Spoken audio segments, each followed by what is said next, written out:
In the ancient land of Canaan, a wise and kind-hearted man named Abraham lived with his wife, Sarah. Abraham was known far and wide for his generosity and hospitality. He had many flocks of sheep, herds of cattle, and a multitude of servants. Despite all his wealth and blessings, there was one thing Abraham and Sarah longed for more than anything: a child of their own. One evening, as the sun dipped below the horizon and the sky turned a deep, enchanting indigo, Abraham stood outside his tent. The stars began to twinkle, one by one, painting the heavens with their sparkling light. It was on this very night that something extraordinary was about to happen.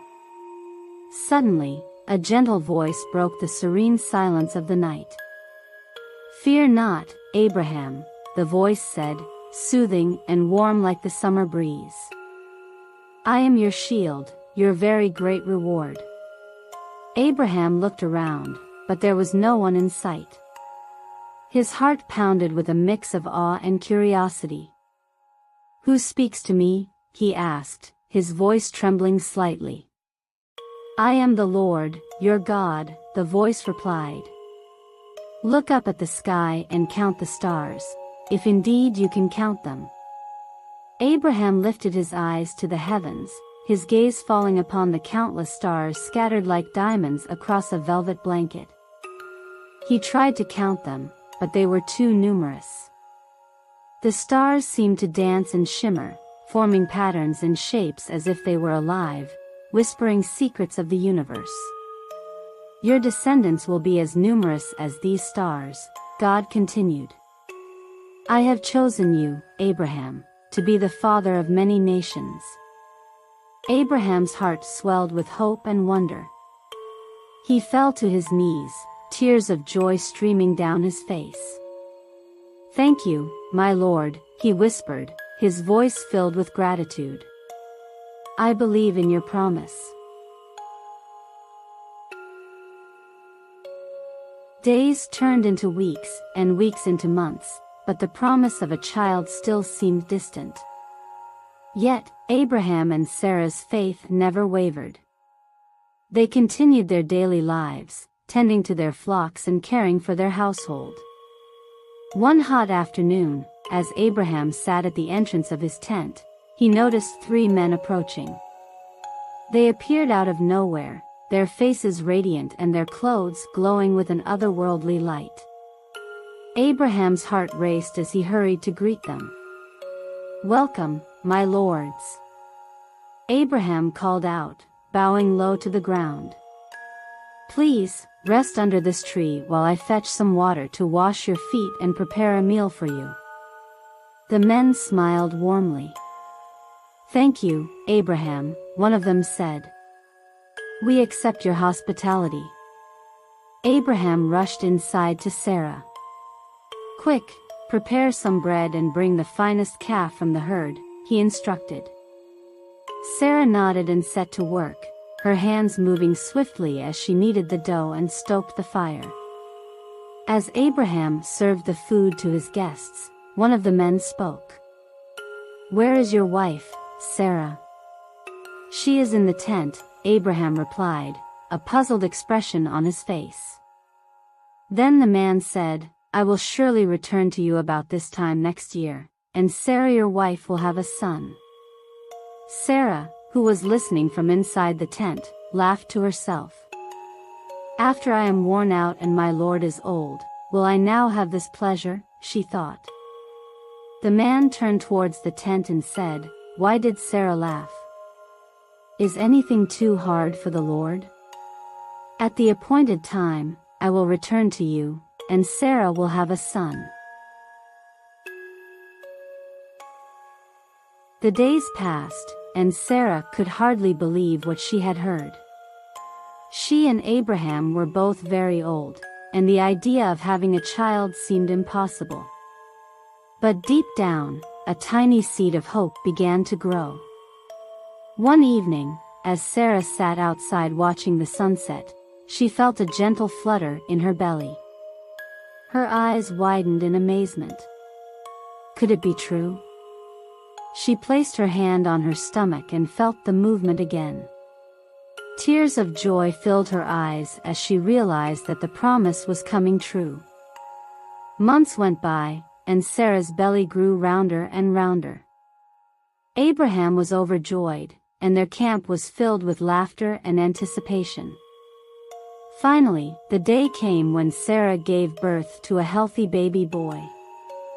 They named him Isaac, which means laughter, because Sarah had laughed in disbelief, and now they were laughing with joy. Abraham held Isaac in his arms, tears streaming down his face. "Thank you, Lord, for this precious gift," he whispered. "You have fulfilled your promise." Years passed, and Isaac grew into a strong and curious young boy. Abraham and Sarah cherished every moment with their son, grateful for the miracle that had blessed their lives. But their journey of faith was not over yet. Another test awaited them, one that would challenge Abraham's trust in God like never before.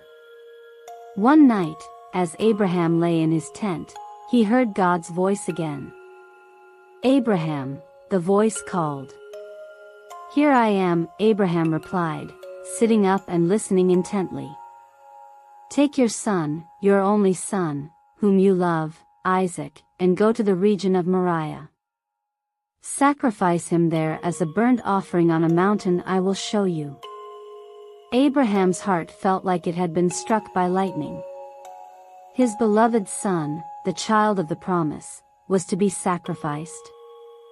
But Abraham's faith in God was unwavering. He trusted that God had a plan, even if he could not see it. The next morning, Abraham rose early and saddled his donkey. He took Isaac and 2 of his servants and set out for the place God had told him about. For 3 days, they traveled, and Abraham's heart grew heavier with each step. Finally, they reached the mountain. Abraham told his servants to stay behind while he and Isaac went up to worship. He placed the wood for the burnt offering on Isaac's shoulders and carried the fire and the knife.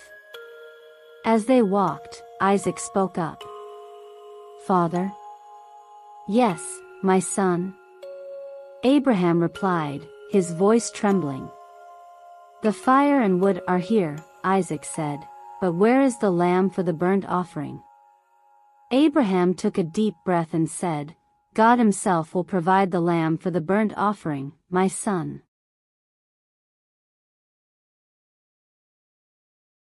When they reached the top of the mountain, Abraham built an altar and arranged the wood on it. He then bound Isaac and laid him on the altar. With tears streaming down his face, Abraham took the knife and raised it, ready to obey God's command.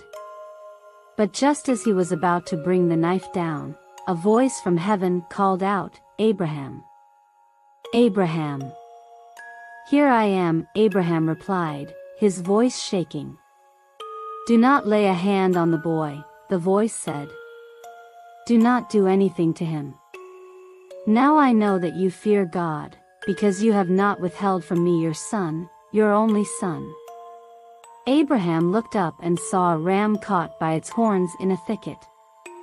He released Isaac and together they sacrificed the ram as a burnt offering instead.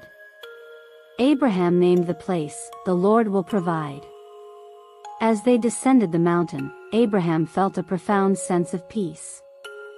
He had passed the ultimate test of faith, and God had provided a way. Isaac walked beside him, safe and sound, and Abraham knew that God's promises were true. Years passed, and Isaac grew into a wise and strong man. Abraham and Sarah watched with joy as their family blossomed, filled with children and grandchildren who filled their home with laughter and love. The promise made on that starry night had come true, and Abraham's descendants were as numerous as the stars in the sky. One evening, as the family gathered under the shimmering night sky, Abraham spoke to his grandchildren. "Look up at the stars," he said, his voice warm and gentle. "Each one of you is a part of God's promise. Just as He guided me and blessed our family, He will guide you and bless you. Always remember to have faith, trust in God's promises, and never stop believing in the impossible." Dear kids, remember, just like Abraham, you too can look up at the stars and dream big. Trust in God, and He will guide you on your amazing journey. Thank you for joining us on this incredible journey with Abraham and his starry promise. We hope you enjoyed the story and learned about the power of faith and believing in God's promises. If you loved this story, please give us a big thumbs up and don't forget to subscribe to our channel for more exciting and whimsical Bible stories. Click the bell icon to get notified whenever we upload a new adventure. Your support helps us bring more fun and faith-filled stories to you. Stay tuned for more stories, and until next time, keep shining like the stars.